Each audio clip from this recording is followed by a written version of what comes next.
Bonjour, bienvenue à l'École des Beaux-Arts de Sète. On vous accueille en visioconférence malheureusement, puisqu'on ne peut pas accueillir tout le monde avec les conditions sanitaires actuelles. C'est dommage, mais c'est comme ça. Donc rapidement, je vais vous expliquer un petit peu l'histoire de cette classe prépa, l'histoire de l'École des Beaux-Arts. Donc on est dans un bâtiment qui date du début du 19e siècle, et qui a été agrandi de façon art nouveau au début du 20e. Et nous allons entreprendre des travaux le mois prochain pour réhabiliter ce très beau bâtiment, très romantique. Des travaux qui vont durer vraisemblablement 2 ans. Et on sera donc dans un autre bâtiment, l'ancien conservatoire de la ville de Sète, qui est plus grand qu'ici, qui offrira aux prépas de l'an prochain, pour la promo 21-22, des espaces plus conséquents pour pouvoir travailler en attendant de revenir ici en fin 2022, peut-être 2023, avant l'été 2023 vraisemblablement. Voilà, l'École des Beaux-Arts de Sète, de son côté, a été créée à la fin du 19e siècle. Elle a été ensuite... la classe préparatoire a été créée, elle, en 1961, pardon. C'est la plus ancienne classe prépa de France. On accueille chaque année 30 étudiants suite à une commission d'admission dont on va reparler. Pourquoi faire une prépa, une classe prépa? Les études d'art et design sont aujourd'hui très demandées. Il y a beaucoup de candidats. On peut très bien rentrer dans une école supérieure d'art et design sans faire une classe prépa, bien sûr, mais pour savoir si c'est vraiment ce type d'études que vous souhaitez faire, pour comprendre comment fonctionne ce type d'études, qui sont très particulières en école d'art, la prépa est aussi une façon d'accélérer les choses, de mieux vous faire comprendre ce monde de l'art, ce monde de la création, pour entrer dans les écoles supérieures d'art et design en France et en Europe. La prépa de Sète est aussi agréée par le ministère de la Culture, c'est-à-dire qu'elle ne dépend pas de l'éducation nationale, mais bien du ministère de la Culture, ce qui vous donne accès aux bourses des Crous, au statut étudiant, bien sûr, etc. Elle est aussi, la prépa est aussi membre du réseau APPEA, le réseau national des classes prépa publiques en France. Vous pouvez consulter ce réseau APPEA qui recense 21 écoles du Beaux-Arts qui accueillent des prépas dans leur sein. Je conseille à tous les candidats qui veulent rentrer en école supérieure d'art et design et qui souhaitent d'abord faire une prépa, de présenter plusieurs prépas. C'est évidemment, il faut mettre toutes les chances de son côté. Il y a des prépas sur tout le territoire français. Ici, dans une classe prépa, on va apprendre beaucoup de choses. On va essayer de s'ouvrir aux questions de la création contemporaine. C'est notre socle de métier, les questions de l'art aujourd'hui, proprement dit, avec une très forte culture d'atelier dans les écoles d'art, c'est-à-dire beaucoup de pratiques artistiques, absolument tous les médiums, de la peinture, couleur, volume, dessin, vidéo, écriture, etc. Enfin, tous les médiums sont convoqués.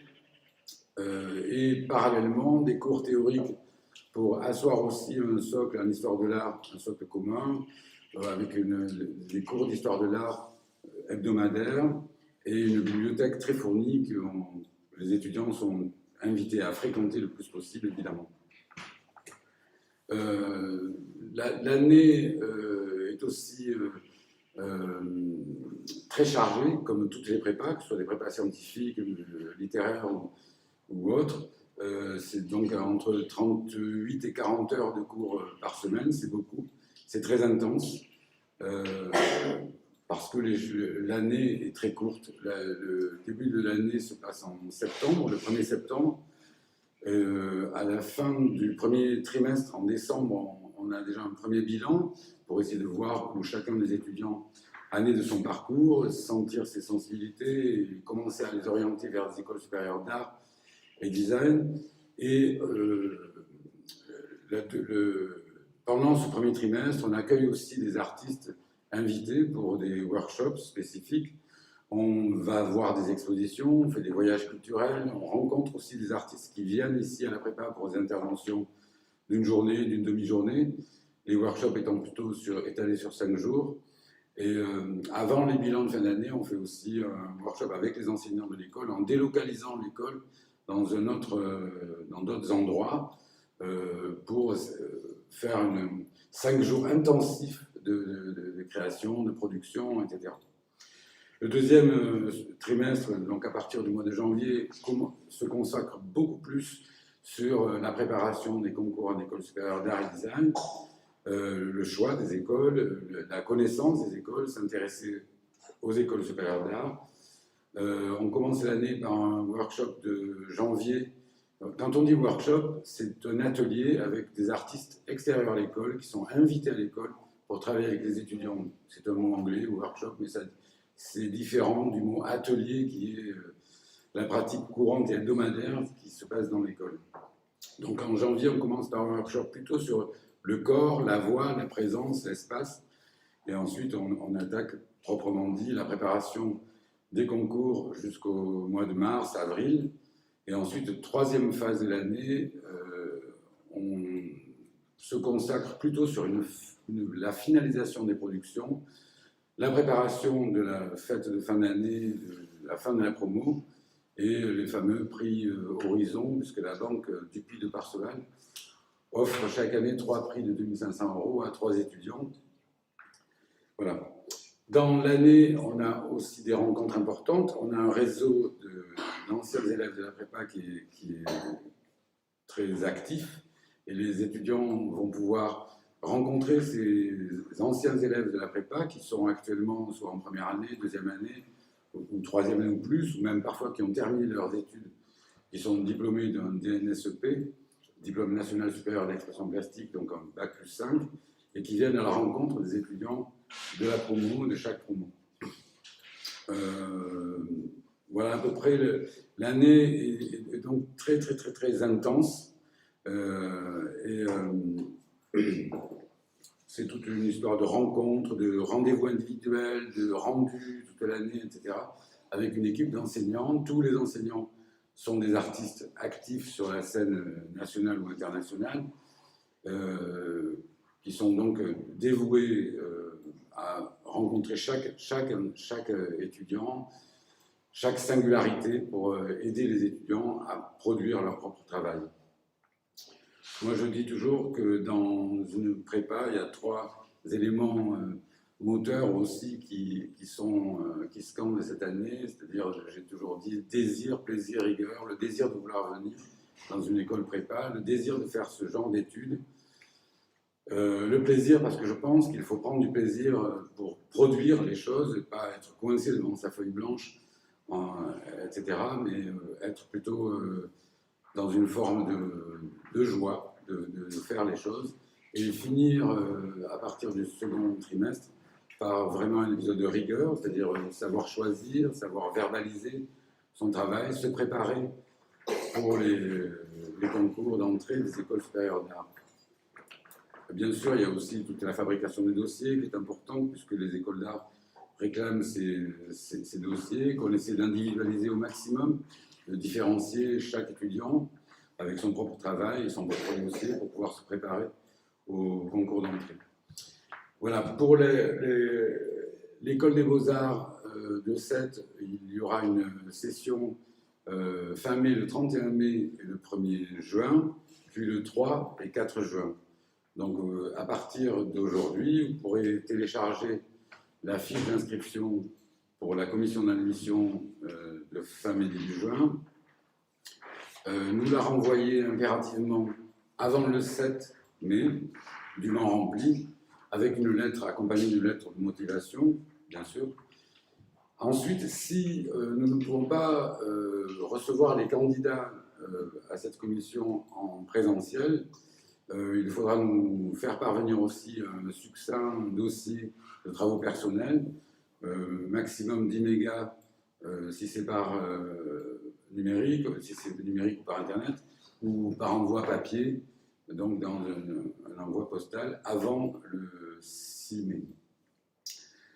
J'espère qu'on pourra vous accueillir parce que la rencontre en présentiel est quand même beaucoup plus concrète, efficace pour vous rendre compte à la fois des lieux, des nouveaux lieux d'ailleurs dans lesquels on sera et comprendre mieux cet enseignement spécifique en rencontrant des étudiants qui sont actuellement dans la promo 2021. Voilà, l'école des Beaux-Arts est aussi la moins chère de France. Donc les frais d'inscription sont l'adhésion pour l'année de 250 à 480 €. Il n'y a pas de frais pour passer le concours. Les étudiants peuvent aussi sur place s'organiser pour manger entre midi et deux, puisque les journées sont longues et le temps entre midi et deux est toujours relativement court, c'est 1 heure à peu près. Et nous disposons aussi d'un réseau de propriétaires qui sont bienveillants avec les étudiants de l'école des Beaux-Arts pour des loyers relativement bas, et un réseau de propriétaires qui peut donc vous aider à trouver des locations, des colocations pour l'année à venir. Voilà, vous pouvez poser des questions sur le chat, d'ores et déjà, on essaiera d'y répondre. Je vais me tourner vers les enseignants qui peuvent parler aussi de leur propre cours, si vous voulez parler des enseignements photo, vidéo, et Najaton, oui, par exemple.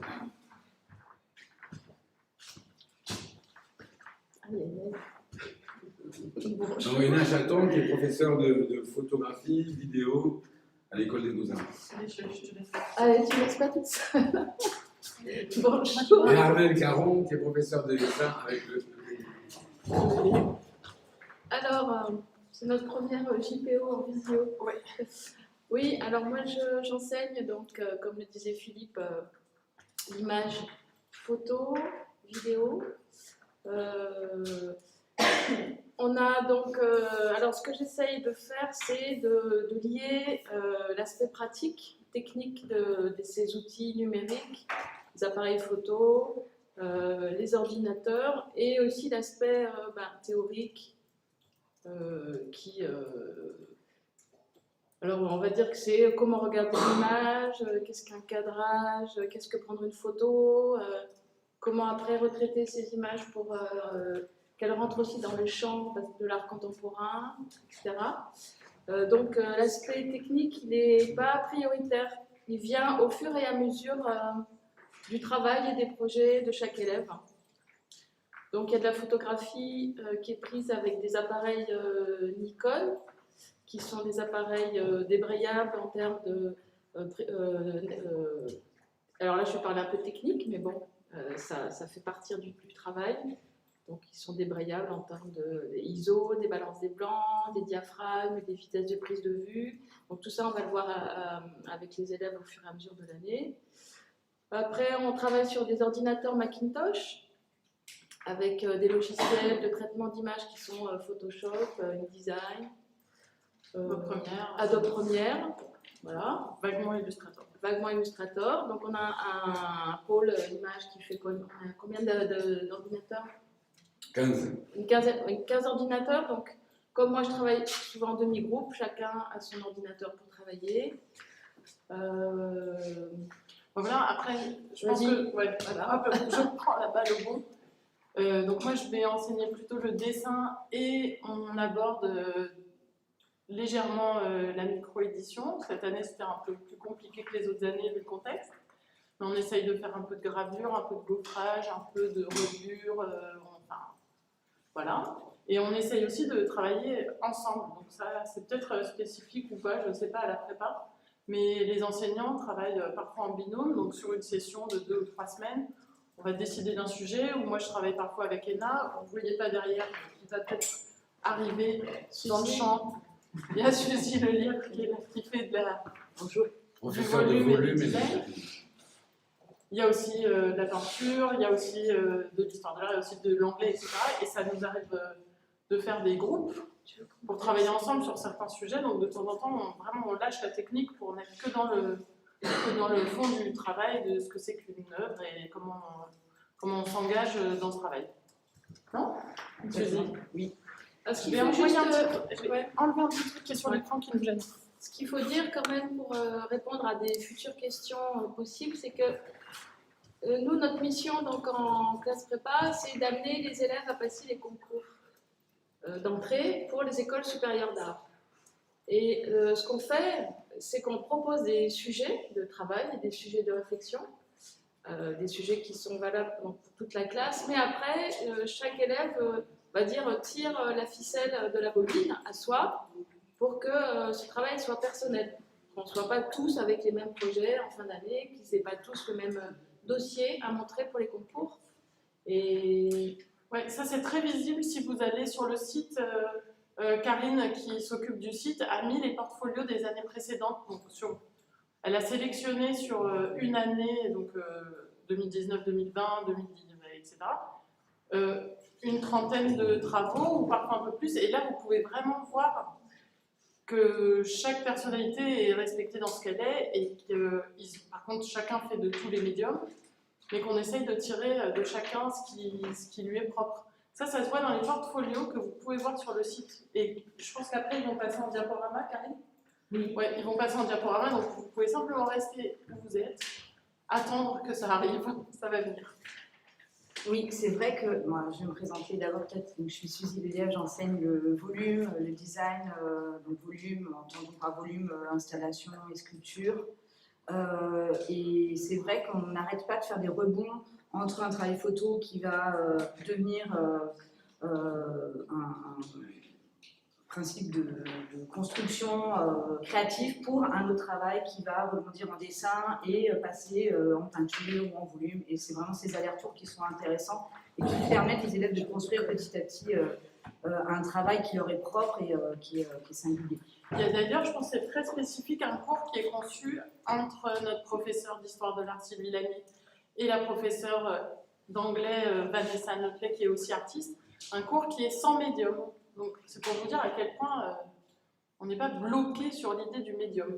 Ce qui n'empêche qu'on est, comme tu as abordé la question de la technique, je peux peut-être continuer là-dessus, on donne aux élèves quand même des outils méthodologiques et techniques pour les aider à s'emparer de chaque matière. Et par exemple, en volume, voilà, on va traiter à la fois, on va travailler avec des échantillons pour valider des matières, on va créer des maquettes pour se poser des questions d'échelle, pour valider des principes de volumétrie. Et peu à peu, on va déterminer qu'est-ce qui peut amener l'élève avec une économie de moyens à pouvoir aboutir à un projet. Il y a cette question-là aussi, peut-être de l'économie de moyens. On travaille avec les moyens du bord, c'est un peu propre des artistes. Et pour nous, c'est important d'amener les élèves à pouvoir gagner du temps et être dans quelque chose de tangible, de tenable, réalisable dans leur travail. Moi, je regarde, je m'approche, hein, c'est un peu bizarre dans l'image, mais parce que sinon, on n'arrive pas à lire les questions du chat. Donc là, il y a une question qui est pour quelle école vos élèves préparent les concours et atteignent-ils leurs objectifs? Ça aussi, vous pouvez voir sur le site. Je crois, Karine, est-ce que tu as mis les inscriptions de cette année? Les inscriptions de cette année, la carte avec les inscriptions? Non. Alors, par contre, il sera lundi. Voilà, donc dès lundi, vous pourrez trouver une carte avec les inscriptions de cette année et vous verrez, c'est dans toute la France. Il n'y a pas de relation particulière entre notre école et une autre école. Les élèves, pardon. Il y a 56 écoles supérieures d'art et design en France, mais on prépare aussi pour des écoles supérieures d'art en Europe.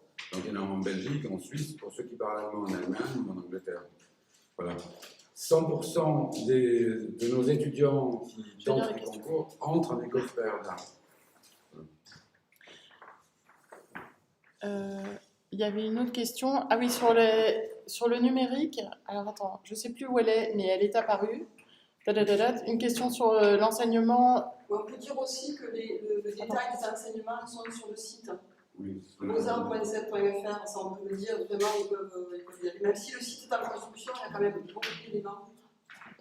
Alors, par rapport à... Donc là, on parlait des enseignements, mais je rebondis aussi sur le concours d'entrée. Pour entrer dans la classe préparatoire, on a une commission d'admission Et alors j'espère que cette année, on va à nouveau faire cette commission, on va dire pour de vrai, vous rencontrer, parce que la rencontre est importante.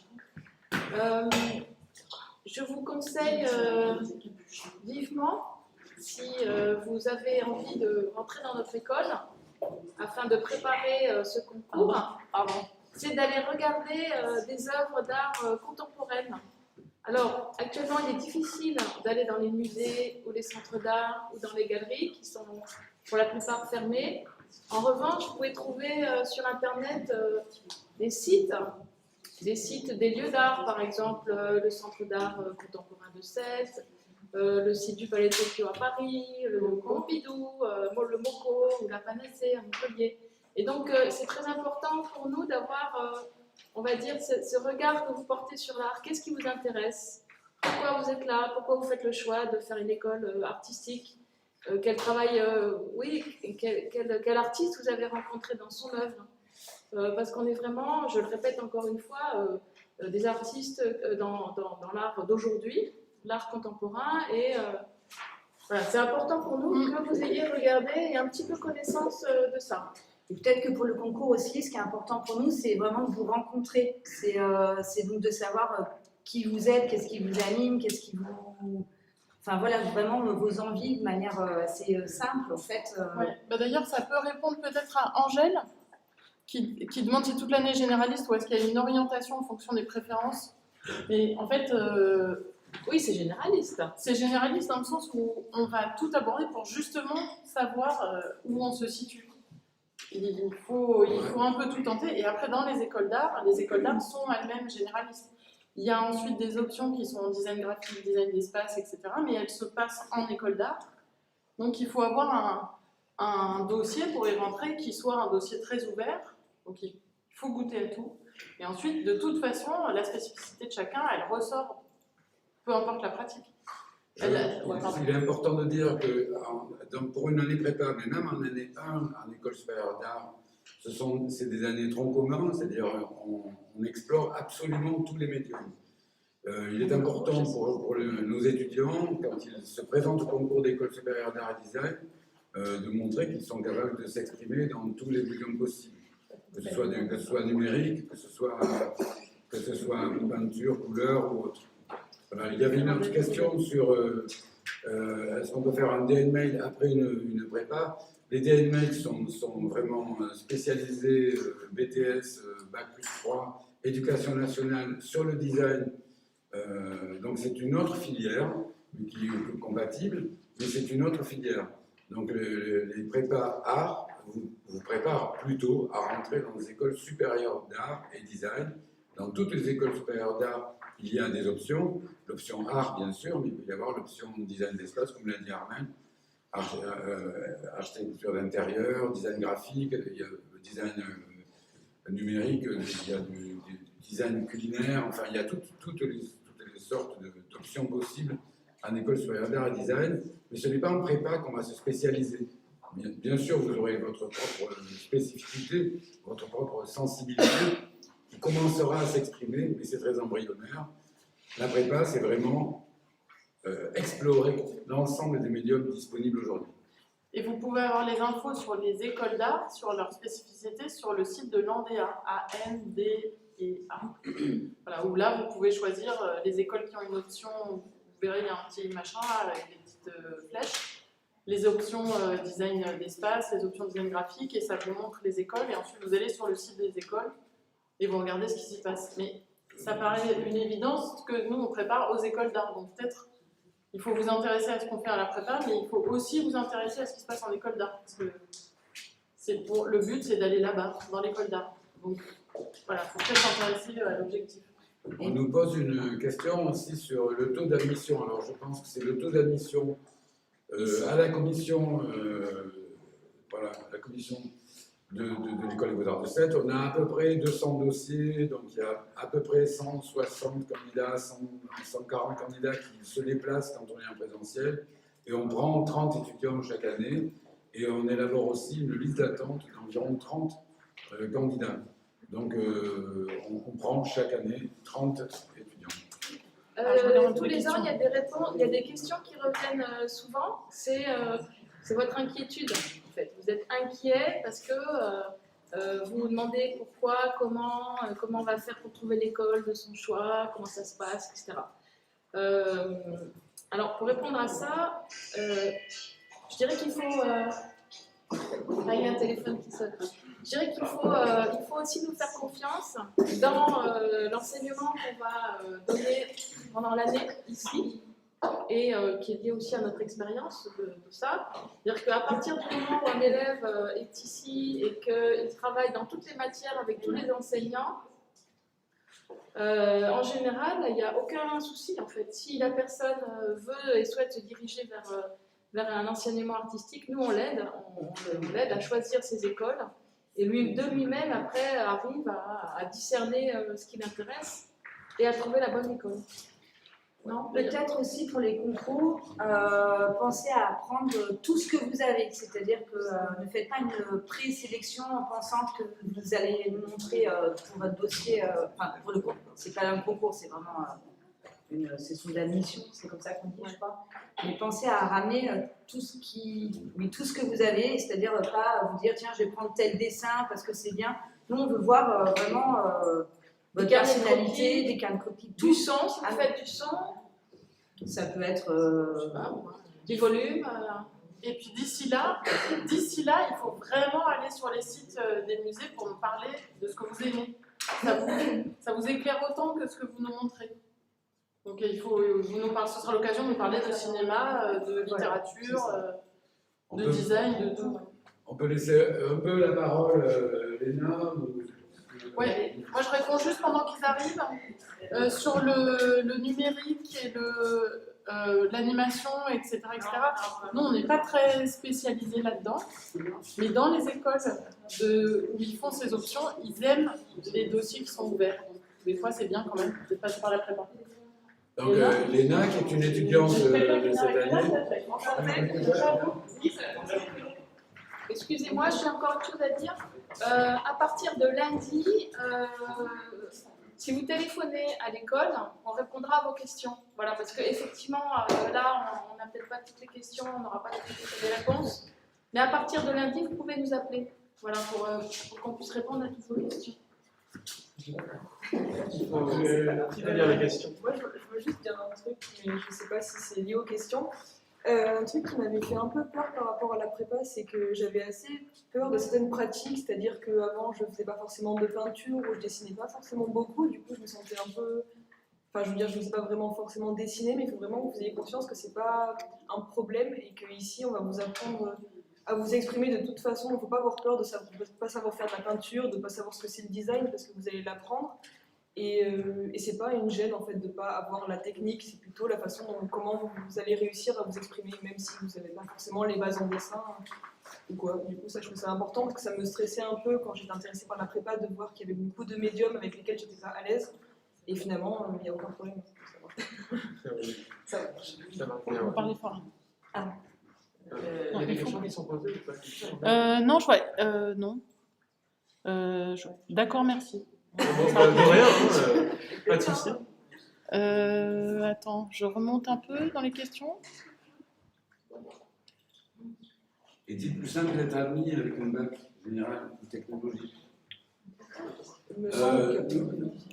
Juste pour répondre à une question sur les bacs, nous acceptons évidemment tous les bacs, technologiques, pro, S, ST2A, ST2I, enfin tout ce que vous voulez, elle est aussi évidemment. Donc, et exceptionnellement, il nous arrive de prendre des candidats qui ont eu un parcours particulier et qui n'ont pas eu le bac, avec des dérogations qui se passeront ensuite à l'école supérieure d'art. Mais toutes les écoles supérieures d'art et design ne font pas ces dérogations, donc le parcours pour les gens qui n'ont pas le bac est beaucoup plus compliqué que pour ceux qui l'ont. Voilà, mais tous les bacs sont acceptés, bien sûr. Évidemment, on a aussi des candidats qui ont le bac et qui ont validé des années à l'université, une année 1 ou 2, et qui décident de changer d'orientation et reviennent en prépa pour rentrer dans une école supérieure d'art et design. Là, cette année, on a l'exemple avec Ludovic, par exemple, qui a fait 2 années d'art appliqué et qui finalement, ça ne lui a pas plu. Et il a commencé, il est revenu sur 7 chez ses parents et il a fait une année aux Beaux-Arts ici. Voilà. Oui, il y en a même beaucoup qui ont fait aussi une année de fac avant, qui n'ont pas, enfin, qui n'ont pas forcément de lien avec le milieu artistique, mais que finalement ils se sont réorientés. C'est vraiment pas un problème. Faut pas avoir peur de ça en tout cas. Ouais, il y a plein de cas. Oui, il y en a beaucoup. On est très peu finalement à sortir du lycée. Et voilà, enfin, du coup, c'est vrai que c'est assez bien d'être mélangé avec plein de personnes qui ont des âges différents, des parcours différents. Du coup, on peut. Enfin, c'est bien. Ouais, ouais. C'est pareil. Ça crée des rencontres. Continue quoi. Peut-être Comment vous ça pouvez raconter votre année, comment vous êtes arrivé, ce que vous avez fait, tout ça, tout ça. Toi, Enfin, Ouais, ce qui vous a plu Sacha. peut-être, parce que les workshops, la façon de travailler, tout ça. La difficulté, vos difficultés aussi. Hein.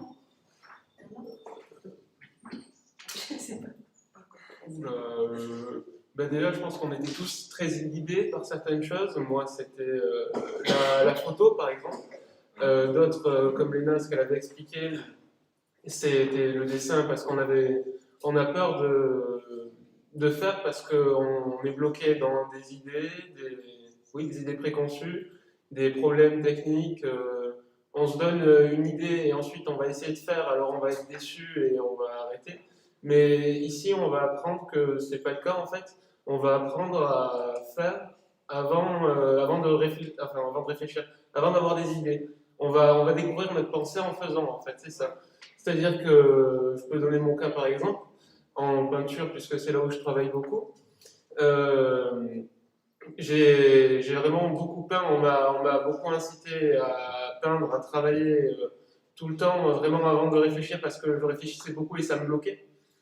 Enfin, je réfléchissais trop et ça me bloquait. Et finalement, maintenant, quand j'arrive à ce stade-là de l'année, où je vois vraiment ma production pour les dossiers, je me rends compte que en refaisant le fil de tout ce que j'ai fait, il y a vraiment une pensée qui commence à se créer embryonnaire, comme a dit Philippe, c'est toujours embryonnaire, parce qu'on est en prépa, mais s'il y a des choses qui se font, qui se créent, et c'est en faisant qu'on va les découvrir, en fait. Et c'est ça, entre autres, c'est ça l'intérêt de cette prépa, hein. C'est qu'on est vraiment là pour faire et on prend du plaisir à faire, vraiment. On prend beaucoup de Justement, plaisir. après, on apprend en fait au fur et à mesure de l'année à parler de notre travail avec la prof d'histoire des arts, tout ça. Donc, enfin, moi, je sais que j'étais un peu plus coincée là-dessus, on va dire. C'est assez compliqué de parler de ce qu'on fait, de scénariser un petit peu nos projets, en quelque sorte. Donc, moi, je trouve que c'est vraiment une étape assez importante et qui est vraiment bien du tout pour la suite des études. Et aussi, si je vais rajouter quelque chose, c'est comme pour les Quentin, qu'on nous incite à beaucoup produire et je trouve que c'est assez important de vraiment beaucoup produire, être vraiment généreux. Du coup, même pour votre commission d'admission, n'hésitez pas à vraiment amener tout ce que vous avez parce que Des carnets, tout ça. ouais, c'est vraiment important d'amener tout ce que vous faites, même si vous n'êtes pas forcément sûr, pour montrer que vous avez, que vous faites de la recherche, que vous avez de tout, même si vous n'êtes pas sûr, c'est quand même à un moment donné une idée que vous avez eue, qui vous a paru pertinente. Du coup, amenez tout. Et vraiment, en prépa, c'est vraiment ça. Et ne vous mettez pas de barrière, il faut produire un max. Même si vous devez concevoir une installation, ça va passer par le dessin, ça va passer par la photo, par plein de choses. Il faut vraiment. Enfin, toute cette phase de recherche et de production intense, elle est hyper importante parce que après, ça va vous servir et vous allez en faire autre chose. Vous pouvez revenir sur vos dessins, ça vous donne une autre idée, ça continue et après, ça explose. Il y a une question, est-ce que l'expression orale est nécessaire? Oui, elle est nécessaire. Hein, il faut... Oui, elle s'apprend, c'est ça. Encore une fois, la prépa, on va apprendre à parler, à défendre notre travail, à passer au-dessus de nos inhibitions. Parce qu'il y a des gens qui ont très très peur de parler à l'oral. Et par exemple, pendant une semaine, Philippe l'a évoqué tout à l'heure, on va faire un workshop avec un artiste. Nous, on l'a fait, c'était avec quelqu'un qui s'appelait Sébastien Le Guen, donc qui fait partie du monde de la scène, qui sait vraiment utiliser sa voix, son corps, qui fait des stages avec toutes sortes de personnes pour leur apprendre ça. Et donc, on va vraiment, avec les professeurs et même des intervenants extérieurs, apprendre à libérer notre parole, vraiment pouvoir être à l'aise et être content de ce qu'on dit sur notre travail, parce que c'est très important. Mais encore une fois, il faut se dire que ça s'apprend et que c'est vraiment pas inné du tout en fait. Ouais, non, je pense que je suis un peu l'exemple pour ça parce que je suis vraiment pas très à l'aise à l'oral. Mais au fur et à mesure, en fait, toute l'année, on s'entraîne justement quand on fait des bilans pour les travaux qu'on finit, etc. Donc, bon, j'ai perdu le fil de ma phrase. Enfin, c'est quelque chose justement qu'on s'exerce à chaque fois avec les professeurs, avec les élèves, on se conseille aussi. Enfin, justement, on s'entraide tous aussi, donc enfin, moi je sais que ça m'a quand même permis d'évoluer un petit peu là-dessus aussi. Puis ça va assez vite en fait. Oui, ça va très vite. Au bout de 1 ou 2 mois, on est commencé à habituer à parler de nous, à parler de notre travail, parce qu'au final, c'est un peu ça, quoi. Mais ça vient assez vite et ça devient assez vite un réflexe, quoi. Donc après, ce qui est important et ce qu'on apprend cette année, c'est vraiment à réussir à trouver les mots qu'on cherche et à pouvoir s'exprimer vraiment comme on voudrait le faire et pas juste dans des idées un peu préconçues, quoi. Donc c'est ça qui est intéressant. Puis apprendre à voir aussi ce qui est intéressant, les enjeux, s'approprier un peu les enjeux plastiques, c'est aussi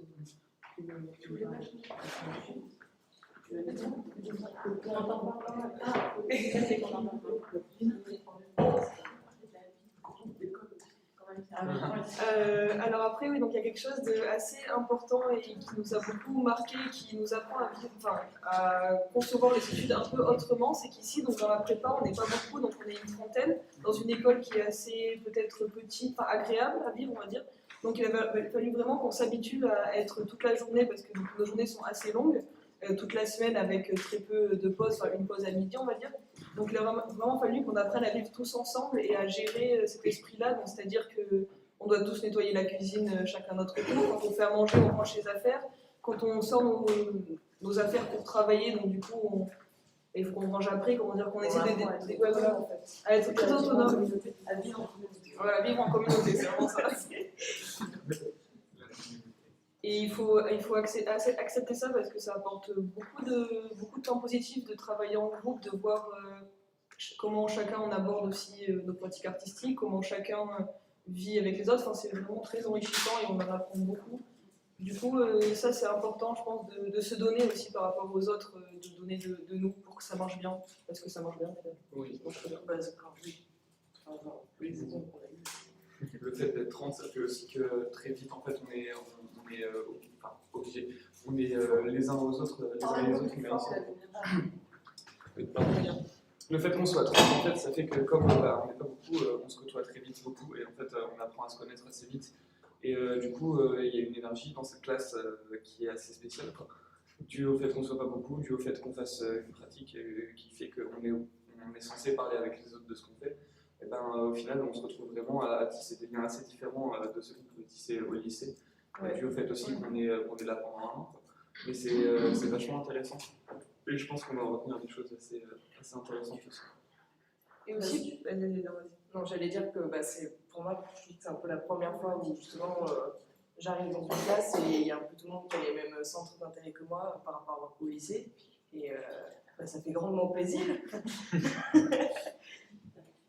Et aussi par rapport au lycée, quelque chose qui change beaucoup et qui est très agréable, c'est qu'on a aussi une relation différente avec nos professeurs. C'est vrai que c'est pas comme au lycée où il y a vraiment une frontière entre les deux. Là, ce sont vraiment des personnes qu'on rencontre, du coup, au-delà des professeurs, juste des personnes tout simplement, avec qui on a d'autres conversations parfois liées à notre travail, mais aussi à la vie en général. Enfin, c'est vraiment d'autres rencontres qui se font et qui nous apprennent plein d'autres choses. Du coup, ça nous aide, ça nous met en confiance pour travailler. Et ça nous fait grandir parce qu'on se sent plus considéré aussi, j'ai l'impression, et on se sent vraiment grandir parce que on nous donne la parole, on a totalement le droit à cette parole-là, à défendre nos projets, et c'est vraiment important, enfin, ça nous fait changer. En fait, j'allais dire qu'on avait aussi la chance d'interagir avec des professeurs, des artistes, des enseignants assez différents, et aussi le fait qu'on travaille avec des artistes pendant des workshops, ça rajoute encore de la diversité et d'autres points de vue, et ça vient juste enrichir notre expérience cette année, quoi. Alors moi je rentre dans le champ avec ce bébé parce qu'il y a un truc qu'eux ils ne peuvent pas vous dire parce qu'ils n'ont pas vécu cette année, c'est qu'en temps normal on a aussi des relations avec le TNS, le Théâtre National de Sète, la scène nationale, et les élèves sont un peu obligés d'aller voir au moins 6 pièces de théâtre ou de danse ou de musique dans l'année. On a aussi des liens avec le Centre régional d'art contemporain, le Musée régional d'art contemporain, le lieu d'art contemporain de Sijan. Enfin, il y a des associations avec d'autres lieux et on fait aussi normalement des partenariats. Merci. On fait aussi normalement une visite dans une biennale à Lyon par exemple ou ailleurs. Enfin, comment ? Ah pardon. Enfin bref, il y a des choses qui se passent aussi à l'extérieur de l'école.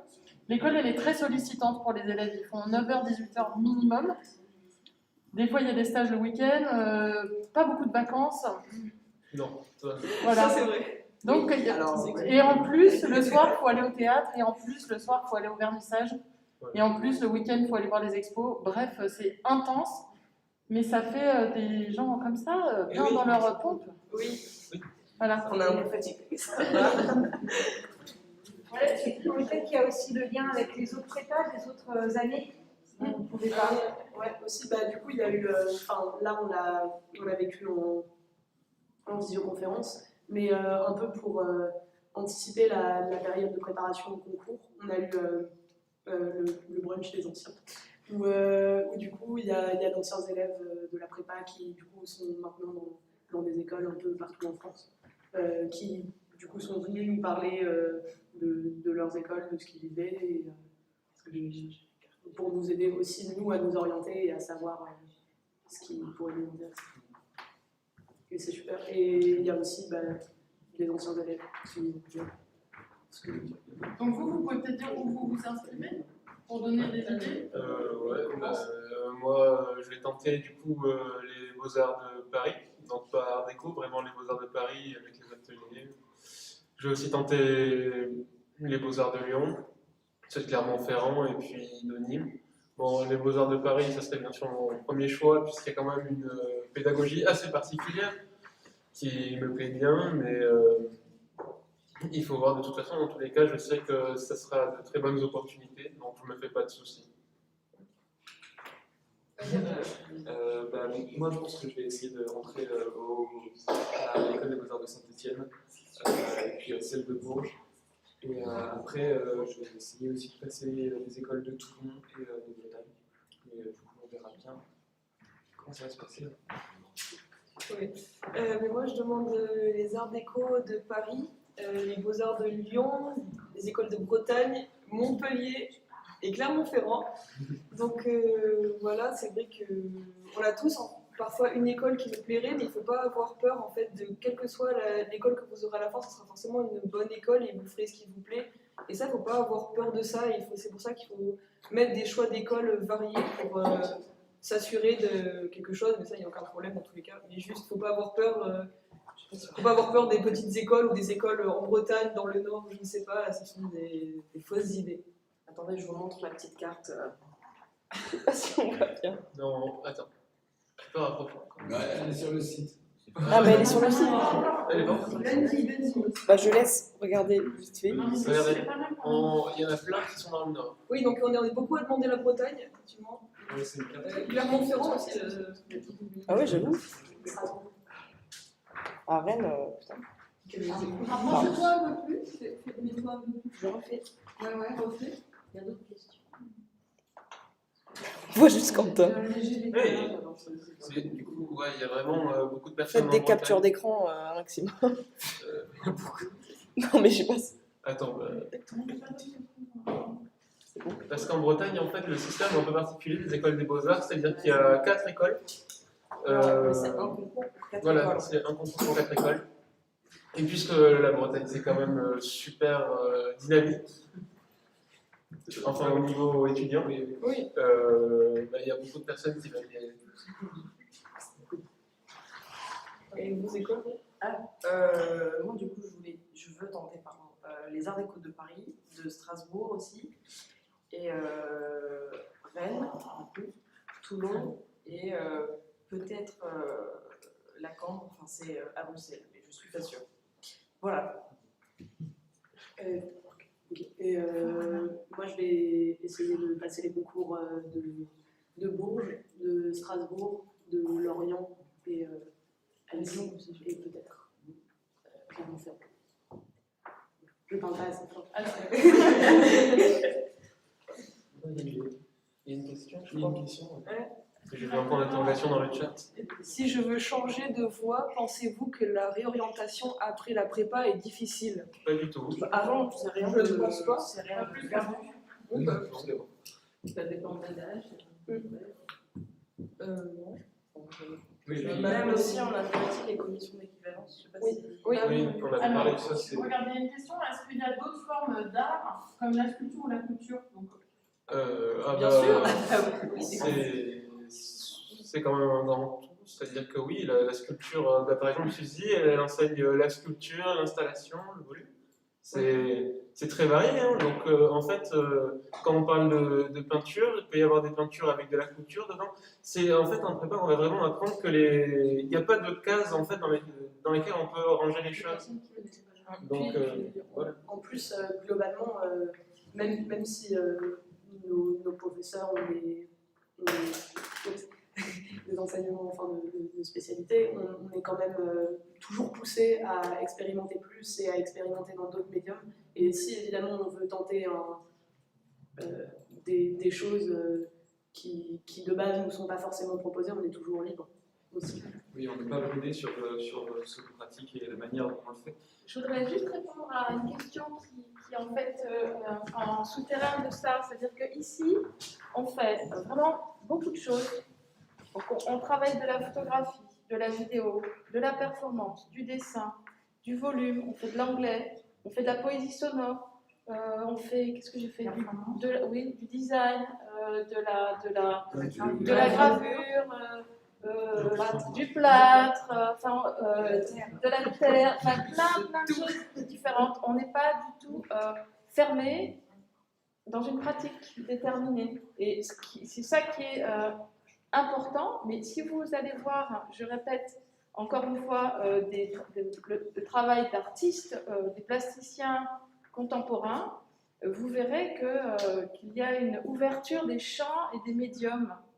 On peut faire aussi bien du son avec de la peinture, de l'installation avec de la photo, du bois, de la danse, je sais pas, enfin, tout ça est très varié.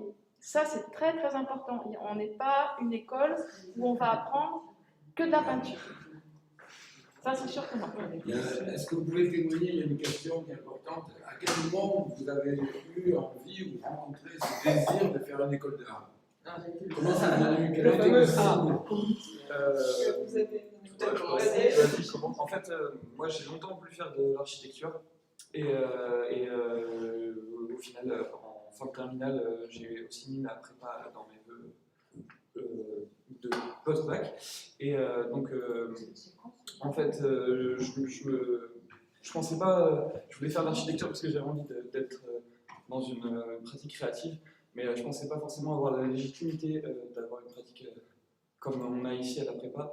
Et au final, vraiment, c'est cette année qui m'a permis de me rendre compte que c'était vraiment ce que j'avais envie de faire, quoi. De pousser plus loin et de faire une école d'art après. Je vais dire quelque chose. On a chaque année des étudiants qui rentrent donc en prépa, dans les 30 étudiants qu'on a choisis, et qui, dès le premier mois, se rendent compte que ce n'est pas la bonne orientation. Donc on a le droit à l'erreur aussi. J'ai eu une étudiante une année qui m'a dit, au bout de 2 mois, Philippe, j'ai bien réfléchi, finalement je vais faire médecine. Bon, mais voilà, on a le droit, je crois, quand on a 17, 18, 19 ans, de se tromper, de penser que l'art c'est ça ou ça, et de découvrir que ce n'est pas du tout ce qu'on pensait, et donc d'arrêter la prépa. Donc on a chaque année, comme ça, on perd des étudiants dans les premiers trimestres. Et justement, par rapport à ça, Sacha avait évoqué les commissions d'équivalence, et aussi par rapport aux écoles, finalement, les concours qu'on tente cette année et aux écoles dans lesquelles on se retrouvera l'année prochaine, c'est pas définitif non plus. C'est-à-dire qu'il y a beaucoup d'élèves qui se réorientent après qui peuvent changer d'école après la première année. Si jamais on n'a pas l'école qu'on aurait souhaité avoir du premier coup, on peut totalement repasser les concours l'année prochaine par commission des et être plus ou moins accepté.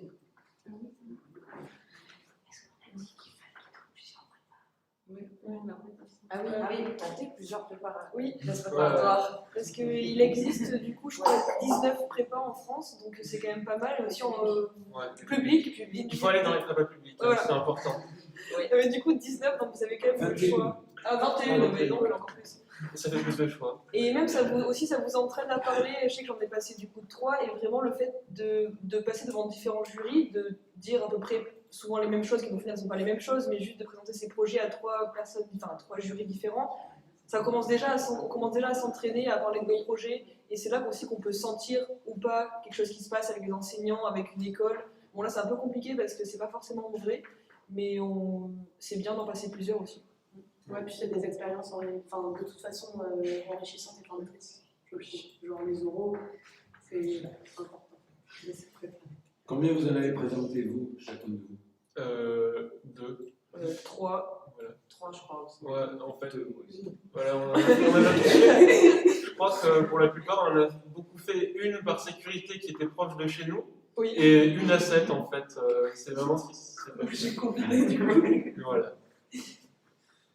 Et Il faut augmenter plus. Il faut en demander encore un peu plus normalement.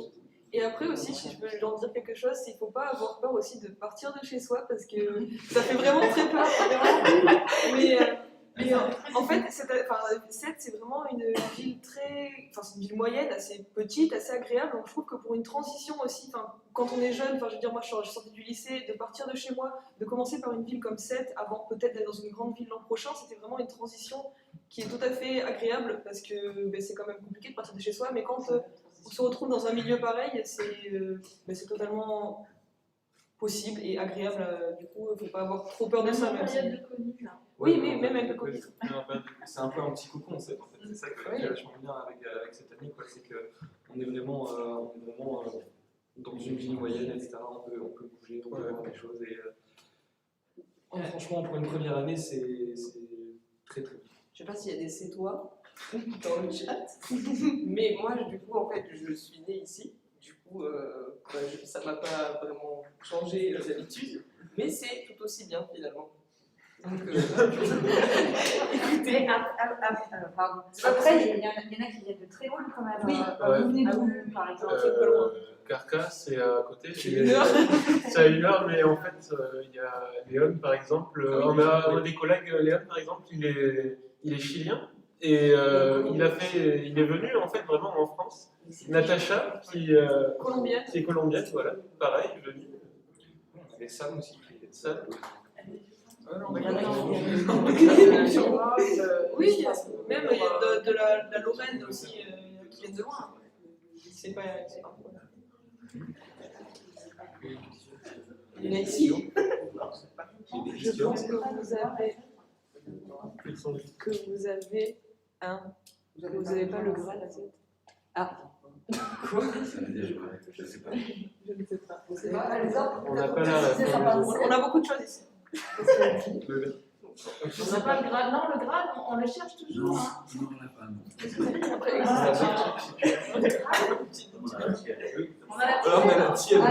Voilà, on a la tienne. Est-ce que vous pensez que le Covid vous a ralenti dans votre progression ou dans vos projets? Bon, comme on a dit, 7, c'est un petit cocon, donc franchement, pas trop. On l'a pas tellement ressenti. Puis surtout, on avait la chance d'être en présentiel. Oui, C'est ça qui est.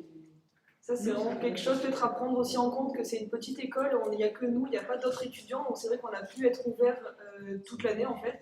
Mais après, il y a d'autres prépas par exemple qui sont intégrés à des écoles supérieures et qui n'ont pas eu la chance d'avoir des cours en vrai comme nous. Du coup, ça peut peut-être aussi faire partie de vos choix. Une petite école comme nous, on a pu rester ouvert et donc notre année s'est quand même déroulée à peu près normalement. Puis bon, de toute façon, évidemment, le Covid, là, ça a été problématique pour les expositions, pour tout ce qui est vie à l'extérieur. Mais dans l'optique des concours, en tout cas, et ce qu'apporte l'année de prépa, tout le monde est logé à la même enseigne, que ce soit la prépa de 7 ou les étudiants, les gens en études supérieures d'art. Donc ça, de toute façon... Bon, même du coup, en soi, on est plutôt privilégiés. Oui, Un peu cette situation. On n'a pas fait exactement les mêmes cours que d'habitude, parce qu'il a fallu s'adapter quand même à. Mais c'est vrai qu'au moins on a été en présentiel, on a fait le maximum. Alors, quels sont les cours théoriques et combien d'heures par semaine? Ah, Bah, si. C'est quoi les cours primaires? Histoire de l'art. Donc, Ouais. des cours d'histoire de l'art, et aussi on a un cours le vendredi qui mélange une approche théorique et on va dire pratique, avec deux profs en même temps. Donc la prof de théorie qu'on a le mercredi après-midi, donc le mercredi après-midi c'est 4 heures, qui nous fait des cours d'histoire de l'art de 4 heures toutes les semaines. Super. Oui, mais ils sont vraiment très Vraiment, intéressants. Ils sont condensés en fait, vraiment. Hein. Oui, c'est éclairant. Et après, donc le vendredi, on a aussi toute la journée un cours qui est avec donc, cette fameuse prof d'histoire de l'art et le prof de peinture qui se combinent pour nous faire un cours un peu différent qui aborde aspects théoriques et pratiques sur un sujet. Et la manière dont on va réfléchir à notre travail pendant la réalisation aussi. Bah justement, c'est le cours où c'est beaucoup plus axé sur parler de son travail, enfin savoir ce qu'on va faire, etc. Du coup, le cours c'est penser faire. Et on a des cours d'anglais aussi, je pense, ça peut rentrer dans la case des cours peut-être théoriques. On a des cours d'anglais, c'est en moyenne. En fait, c'est une semaine sur deux, toute l'après-midi. Voilà, c'est 4 Et heures. justement, la prof d'anglais, elle n'est pas dans un rapport à. Enfin, c'est pas grave si vous n'avez pas un grand niveau en anglais, parce que surtout, elle est anglaise, hein, notre prof, et ce qu'elle nous disait surtout, c'est de. On apprend justement à parler de notre travail, mais en anglais, avec des mots simples, enfin, c'est pas dans un truc hyper scolaire, en mode. Avec les verbes irréguliers, tout ça, là. C'est vraiment, ça n'a rien à voir, et justement, on a des petits cours un peu théoriques, même tout en anglais. Et c'est vraiment. Et c'est pas scolaire, on n'a pas ce rapport aussi aux notes qui peut parfois être stressant. En fait, c'est juste. Tout repose sur notre. C'est nous, on est juste responsable de nous, donc on fait les travaux qu'on nous demande, mais il n'y a pas cette question de notes derrière qui nous traque. On n'a pas besoin de ça parce que vous allez voir qu'en fait, on travaille tous juste comme ça, naturellement. On n'a pas besoin d'une pression derrière ou de savoir qu'on va être noté ou quoi. Juste, on le fait pour nous parce qu'on sait que ça va être bénéfique. Donc, c'est vraiment une autre optique de travail. Donc, personnellement, j'appréhende moins les cours d'anglais parce que c'est vraiment, il n'y a rien à voir avec le lycée. C'est ça, en fait, hormis la pression des concours et le fait de réussir son année, on n'a pas non plus. Mais c'est pour nous, quoi. Enfin, globalement, c'est une année. Les études d'art, moi, je sais que je me rends beaucoup plus compte à quel point mes études me concernent. Oui. Je me fais un peu. D'ailleurs, c'est super important de comprendre ça en fait, avant de partir en études d'art, je pense, le travail principal académique. Et c'est ça qu'on apprend cette année par le fait d'apprendre à parler de notre travail, apprendre à regarder les choses, à dire ce qu'on aime, etc. Et en fait, c'est un des plus gros travails qu'on fait cette année, quoi. C'est vraiment cette question de la communication entre nous et les personnes qui ont expliqué notre travail. Apprendre à penser notre travail aussi, à le conscientiser et aussi à se responsabiliser. Ça, c'est important. Il y a des questions.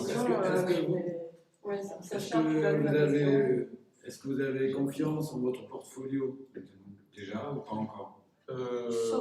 Oui, en fait, je pense que à peu près quand même tous, on sait quand même qu'on a eu des bons conseils. Enfin, on a quand même des profs qui sont derrière nous, et puis si on est encore là, c'est qu'on a quand même bossé, quoi. Franchement, je sais pas vous, mais moi j'ai vraiment vachement l'impression d'avoir fait du chemin rien à ce stade de l'année.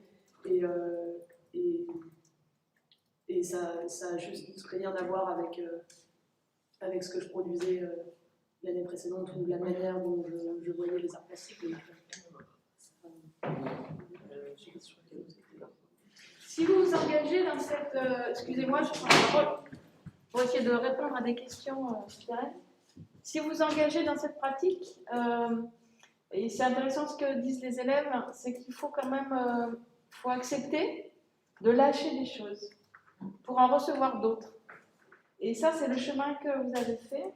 Vous avez accepté de lâcher des choses. Voilà, pour en reconstruire des nouvelles. Ça, c'est notre mission aussi à nous. Je ne sais pas si c'est très clair. Et c'est très important. Ça, c'est très très important.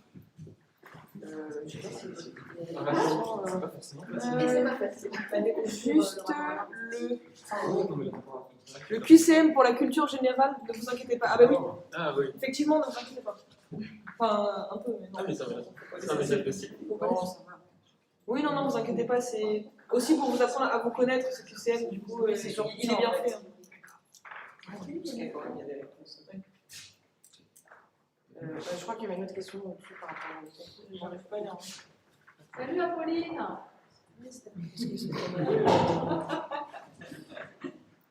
Comment avez-vous appréhendé l'examen d'entrée Comme ça. Comment on l'a appréhendé On était beaucoup, je pense, à stresser et finalement, une fois arrivés devant nos professeurs qui étaient les jurys, ça nous a apaisés parce qu'ils ont été très bienveillants. Donc vraiment, ne stressez pas trop. Enfin, c'est un peu con à dire parce que vous stressez quand même, mais ça se passe quand même vraiment très bien. Ils sont très bienveillants et ça va. Vraiment, l'important pour entrer dans cette prépa, c'est de montrer son envie en fait, de montrer sa personnalité. Pour de vrai, oui, c'est ça, c'est vraiment montrer son envie pendant les 10 minutes qu'on va durer l'examen.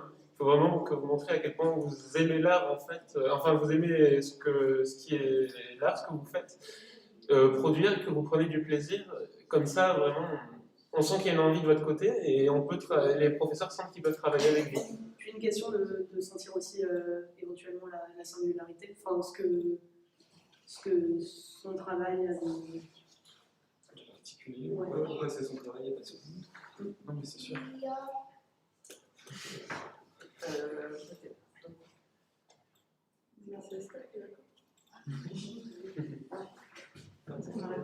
Alors, pour répondre à une question, la ville de Sète est engagée en ce moment dans le concours national de capitale française de la culture. Donc il y a eu 9 villes qui ont été présélectionnées et on croise les doigts que Sète soit finaliste. Voilà. Je crois qu'il y a quelqu'un qui parle de poésie sonore, je sais pas. Question. On a des cours d'écriture. Est-ce possible d'avoir un aperçu de votre niveau des productions artistiques, etc. Plus dans les portfolios. Dans les portfolios, mais enfin, c'est l'année dernière. Déjà, le niveau, je suis pas sûre. Quel niveau? Il y a, le terme de niveau d'évaluation comme ça, je suis pas sûre. En fait, ça correspond à rien, le terme de niveau. On peut montrer ce qu'on fait. Non, mais c'est pas ça. Mais... Non, c'est pas du tout. L'art, c'est pas du sport. Voilà, c'est ça, c'est pas du sport, quoi. On est pas là pour ça.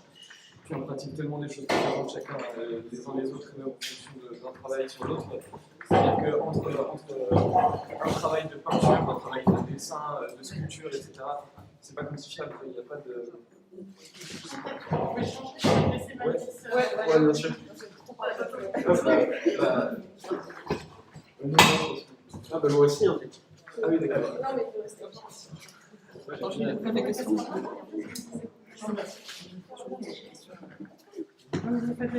quoi dans le chat? Personnellement, j'ai peur de ne pas présenter assez de travail. Qu'est-ce que vous avez dit? Mais pour produit, t'as le temps, on le produit, frère. Mais tu as le temps produit encore. Oui, n'hésite pas à produire un max avant ton entretien. Ouais, ça. Oui, ça peut être des trucs aussi. Si tu as plein de carnets, tu les ramènes tous. Ah, Oui, les carnets, si tu veux, faut pas parler de son même. et dans là, ça parle, est-ce que cette prépa peut permettre d'accéder à l'école des gobelins? Alors ça, du coup, c'est très différent. Ouais, mais ça permet aussi. Enfin, moi, je sais que c'est possible d'accéder au gobelin, même si c'est pas spécifique à ça. J'ai des amis qui font de l'animation et c'est quand même un domaine vachement différent. Donc je pense que ça peut être un chemin, mais peut-être pas celui à privilégier dans un premier temps.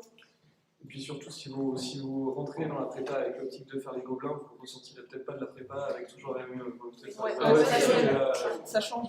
Ouais, l'année, elle est vraiment à réfléchir sur ce qu'on a envie de faire, quoi. Et on ne reste pas forcément sur l'idée de départ qu'on avait avant de venir. Le gobelin, c'est privé aussi. Enfin, c'est Ah, et Sylvie qui rappelle que l'année passe vite, peut-être on peut en parler. Ah ouais, ça c'est vrai. Oui, ça passe vite, il y a beaucoup de choses qui se passent quand même. Enfin, ça passera comment, mais il y a beaucoup de choses sur l'espace d'un an. Mais en fait, ce qu'il faut retenir selon moi, c'est que si vous travaillez, si vous prenez le coup et que dès septembre vous vous dites bon ben là c'est un an et ça va durer un an mais il faut que je donne absolument tout, bah ça va, vous en sortez. Et en fait, je pense que cette année elle passe vite surtout parce qu'on évolue énormément en très très peu de temps. On expérimente beaucoup de choses, on voit beaucoup de choses. Puis mine de rien, on est quand même pas laissé tout seul, quoi. C'est-à-dire que l'année elle passe vite, mais on a nos profs qui sont là pour nous le rappeler si on se touche pas à ces choses, s'il y a des trucs à faire, quoi. Donc en même temps, voilà, il n'y a pas trop de. Et après aussi, c'est parce qu'il y a beaucoup de choses, enfin on découvre beaucoup de choses sur un très très court espace de temps. Enfin, moi par exemple, j'avais pas fait d'option artistique ou quoi que ce soit avant d'arriver en prépa, et du coup, t'as l'impression quand même de découvrir énormément de choses. Oui, d'ailleurs, j'aimerais rebondir sur un truc. Selon moi, même si vous ne savez pas grand-chose, que vous n'avez pas énormément de connaissances en histoire de l'art ou une pratique, je ne sais pas si c'est encore mieux, mais c'est la façon dont je l'ai expérimenté, parce que moi, quand je suis arrivée en prépa, je savais, pour ainsi dire, rien. Et justement, c'est pas trop mal, parce que finalement, vous êtes plus réceptif au savoir que vous allez acquérir ici à la prépa, parce que vraiment, ça chamboule la tête. Ouais, et puis ça déconstruit aussi pas mal de clichés ou d'idées un peu préconçues sur les arts plastiques et l'art contemporain. Et c'est changer complètement de point de vue et de positionnement sur énormément de choses. Donc finalement, c'est, je pense, important de se poser la question des références artistiques et de l'histoire des arts. Mais si vous arrivez ici sans beaucoup de connaissances, c'est pas. Oui. Puis d'ailleurs, ça vaut pour l'histoire de l'art, en soi, ça vaut pour pas mal de pratiques. Moi, je suis arrivé sans savoir dessiner, sans savoir dessiner. Je ne me considérais pas comme un bon dessinateur, et ça m'a pas porté préjudice du tout dans l'année, en fait. C'est-à-dire que c'est pas une question de bien savoir faire des choses, de pas savoir faire des choses. Mais c'est vraiment des questions qui sont très personnelles au final, qu'on apprend à gérer et auxquelles on répond petit à petit au fur et à mesure. Puis il y a des profils, je sais qu'en arrivant dans cette classe, j'étais étonnée de voir des profils aussi variés, parce que j'étais en spécialité art plastique au lycée, et c'était quand même un peu plus des personnes similaires. Enfin, je veux dire, le fait de ne pas dessiner beaucoup ou quoi. Je pensais que c'était un peu une. Le fait de savoir dessiner, je pensais que ça faisait partie, par exemple, des prérogatives, alors que finalement. Et après, aussi, moi je précise un truc parce que si les gens sont dans un cas comme moi, si ça fait depuis longtemps que vous dessinez, mais du coup vous entendez ça, c'est pas non plus une perte de temps, entre guillemets, de venir, même si vous pensez savoir dessiner. Parce qu'on découvre vraiment beaucoup de choses et des nouvelles manières de faire, et ça permet pareil de déconstruire les a priori qu'on a. Donc c'est pas parce que vous pensez savoir dessiner ou que pour vous dessinez bien, c'est pas une perte de temps de faire la prépa et de prendre ce temps d'apprentissage, de complètement déconstruire ses idées. Je sais que les cours avec Armel, par exemple, on prend le dessin ou la peinture, peu importe, et d'un axe totalement différent. Et on découvre des choses qu'on n'aurait jamais vues autrement, qu'on n'aurait jamais imaginé. En fait. Et puis même si on arrive avec entre guillemets un peu un bagage technique, on va aussi apprendre à déconstruire, à remettre en question cette technique-là. Donc finalement. De toute façon, je pense qu'on s'est tous rendu compte cette année qu'il ne suffisait pas juste pour rentrer en école d'art, en fait, qu'il ne suffisait pas de savoir dessiner ou de savoir peindre, parce qu'au final, vous ne serez pas les seuls à savoir dessiner ou à savoir peindre, et que c'est vraiment une question qui va au-delà de ça, au-delà de la technique et vraiment de la pratique. C'est une question de comment on parle, de qu'est-ce qu'on voit quand on voit de l'art, etc. Et cette année, je pense que, en tout cas pour beaucoup de nous, elle a été super importante pour ça. Parce qu'elle nous a permis de faire la part des choses, de se rendre compte de comment ça marchait un petit peu ce monde-là. Et du coup, évidemment, ça ne s'affirme pas lors de faire des études d'art après. Puis ça apporte énormément de choses au niveau du développement personnel même. Selon moi, cette prépa, elle apporte beaucoup de choses au niveau technique, mais encore plus au niveau psychologique et en termes d'ouverture d'esprit et de vision du monde. Donc vraiment, c'est peut-être même, selon moi, plus dans cette optique-là qu'il faudrait venir que juste pour acquérir de nouvelles techniques, en fait. Sinon, plus de techniques psychologiques, disons, et morales, pas moralement, mais juste dans la tête, des façons de penser. Du coup, nous aurons une question. Oui. Il n'est pas psy, hein? Non. Attention. Attention. Non, mais c'est important. Je suis pas en thérapie. Faut-il un certain niveau de connaissance pour le QCM et l'entretien? Non. Non, Non, mais mais- rien avec rien du tout. Non, mais peut-être quand même avoir des artistes qui vous parlent pour qu'on puisse comprendre qu'est-ce qui vous attire dans leur contemporain peut-être. Voilà. Il faut de C'est la que c'est pas curiosité en fait. Voilà, la Pas des curiosité. connaissances, la curiosité. Il faut vouloir en fait faire ce pas en avant et aller chercher des choses, mais pas forcément avoir déjà fait une option en histoire de l'art ou quoi que ce soit. Il y a notre prof d'histoire de l'art qui vous répond en commentaire, c'est Villani. Voilà. Et je crois qu'il y avait une question. Attends. Si notre lycée ne propose aucune spécialité ou option en art, est-ce compliqué? Non, ce n'est T'es en S. Voilà. Voilà. Oui, il y a aucune option. Clairement, ça n'a pas vraiment d'importance. Mais tout petit, tout petit, etc. C'est pas ça qui déterminera le fait que vous serez pris ou pas. Loin de là.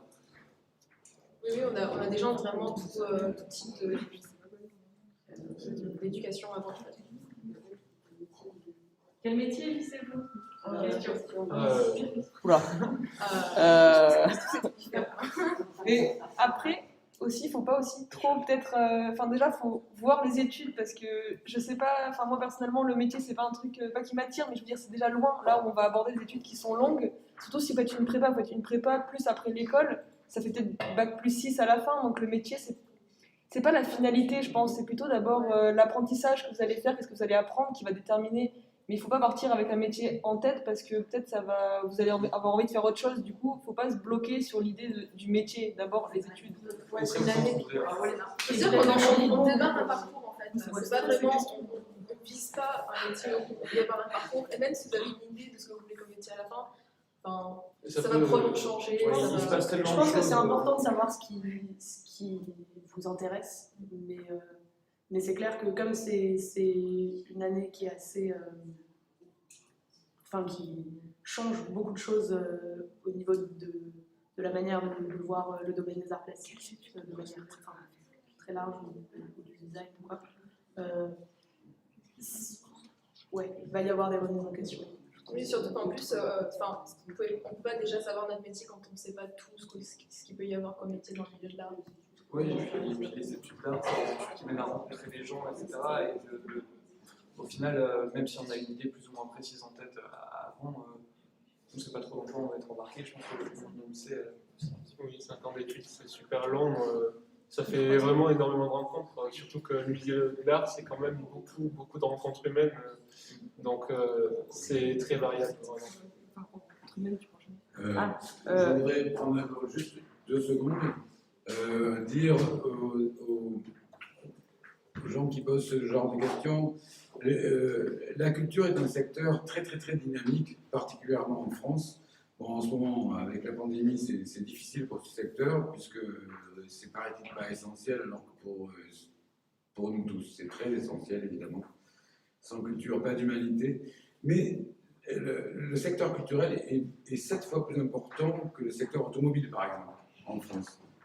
Donc, on parle beaucoup de professionnalisation, et quand on fait des études d'art, on est un petit peu une sorte de couteau suisse de la culture. Évidemment, on peut devenir artiste, mais on peut travailler pour la télévision, on peut travailler pour le cinéma, on peut travailler pour le spectacle vivant, pour la publicité, pour la mode, pour énormément de secteurs culturels, et même au-delà de ces secteurs culturels. Donc les étudiants qui sont diplômés d'une école supérieure d'art, après donc 6 ans d'études si vous faites une prépa, donc une prépa plus 5 ans d'études en école supérieure d'art, trouvent rapidement du travail dans les 3 ans qui suivent leur diplôme. Puis dans la pratique, nos professeurs ils poussent beaucoup à être un peu des touches à tout, assez polyvalents, un peu bricoleurs et tout. Donc finalement, c'est ça, c'est une formation qui est très ouverte. Tu enchaînes. Qu'est-ce que j'ai Justement, par rapport à l'ouverture, c'est vrai qu'on aborde donc, forcément tout ce qui est question artistique, mais c'est vrai que ça va aussi parfois plus loin. On peut avoir des discussions sur notre monde qui nous entoure, au-delà de son aspect artistique, sur des questions au-delà de la politiques. pratique artistique en fait. Il y a une disciplinarité qui est assez. Ça peut être. On peut parler, vous savez, politique. En fait, l'art, il faut vraiment se dire. L'art est lié à la vie. C'est qu'en fait, l'art, c'est vraiment très lié. Très souvent, c'est extrêmement lié à tout ce qui et des sciences humaines. En fait, l'art, c'est vraiment, ça a des connexions avec tout, ça a des connexions avec la politique, avec la sociologie, avec les sciences, les mathématiques, donc la musique. Donc c'est vraiment quelque chose de tellement ouvert qu'on peut aller partout où on veut en fait. Le seul truc qui du coup est un peu effrayant, c'est qu'on a une liberté énorme et que du coup il faut comme a dit Léna, aller vers des choses et accepter d'en laisser d'autres de côté. C'est ça en fait. Mais après, c'est pas pour autant que c'est des choses abandonnées. Enfin, par Ah, non, exemple, on peut à un moment entamer des recherches sur un sujet en particulier et puis après, d'un coup, on se redirige vers autre chose. Mais quelques mois plus tard, on peut de nouveau avoir un sujet à faire et on peut se dire, bah, tiens, j'avais commencé ce truc-là il y a quelques mois qui n'était pas du l'illustration. On regarde pour soi. Ah oui, oui, bah oui. Oui, voilà, les recherches, on nous dit tout le temps, les carrières de recherche, il faut tout le temps les garder parce qu'on s'en resserre tout le temps en fait. Même autour des cours. Il y a une question. Il y a plusieurs questions. Il y a plusieurs questions. Alors, mince, elle est où? Est-ce que la prépa peut mener au métier de l'illustration? Alors, oui, totalement. Comme d'autres choses. Oui, et même les dérivés d'illustration. Bonjour, si je suis prise en fac, option à appliquer, dois-je refuser pour venir faire la formation aux Beaux-Arts de Sète? Ah, bah, Garde le vœu. Garde le vœu. Oui. Si tu as accepté à 7, oui, je te conseille. Ah oui, Mais après, garde-le quand même. Tant Garde-le. qu'on n'est pas sûr. Attends, je regardais. Est-ce que les élèves pensent qu'ils ont bien fait de venir dans cette prépa? Franchement, bof. Non, mais. Un peu déçu. Non, c'est faux, humour. Ouais, humour, ouais. C'est passé comme ça, c'est évident. Attends, je regardais. Non, vraiment, je pense qu'on est. Sinon, c'est pas là, mais ouais. Après, ça reparle des écoles. Ça reparle des écoles. Vous nous avez cité les écoles de votre choix. Pourriez-vous dire les directions qu'elles représentent? En fait, ça dépend. Il faut regarder de l'autre côté. Il y a le site de l'Andéa qui est assez complet. Et Pour les écoles, c'est quoi? C'est APN? Non, Andéa. Et après aussi, il y a un truc qui est très bien, c'est contacter des anciens élèves. Il y a une autre chose qui est super bien, c'est contacter des anciens élèves. Enfin, ça marche super bien en tout cas. Oui, et d'ailleurs, si jamais, vous pouvez venir sur le compte Instagram de la prépa. Le compte Instagram, il est assez bien renseigné sur tout ce qu'on peut faire. Et il y a aussi nos comptes à nous qui peuvent peut-être apparaître. Donc si jamais vous avez des questions, vous pouvez venir nous parler. On n'est pas méchants. Excusez, il y a une question sur la différence entre les prépas publics et les prépas privés. Alors, les prépas privés, d'abord ça coûte cher, c'est de l'ordre de 6 à 9 000 euros par an. La prépa de 7, je vous l'ai dit tout à l'heure, c'est la moins chère de France, 250 €. C'est un service public, donc c'est pas pareil, c'est comme les écoles privées et les écoles publiques. Il y a, disons que les prépas privés ont senti cette niche importante, cette demande d'écoles de formation vers des écoles supérieures d'art et design. Et on estime à peu près en France que les prépas privés forment plus de 10 000 candidats aux écoles supérieures d'art et design, alors que les 21 classes prépa publiques en forment autour de 600, 650. Donc vous voyez, on est c'est un énorme monstre, les prépas privés, donc qui ont des formations avec des artistes aussi, etc. C'est cher, c'est une autre façon de faire.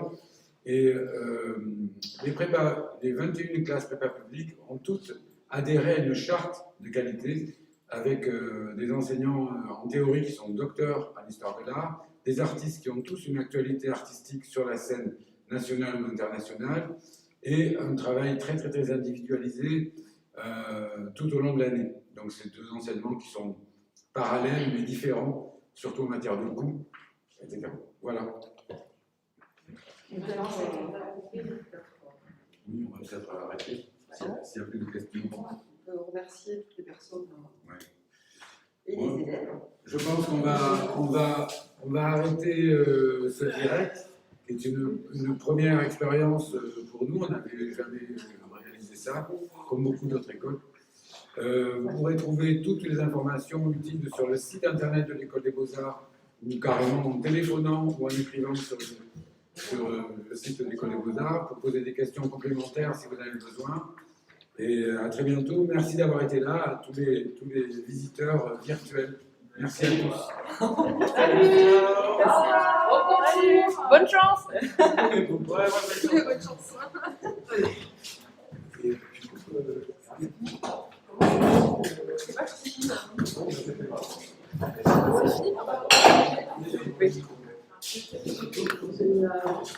Bravo! Bravo!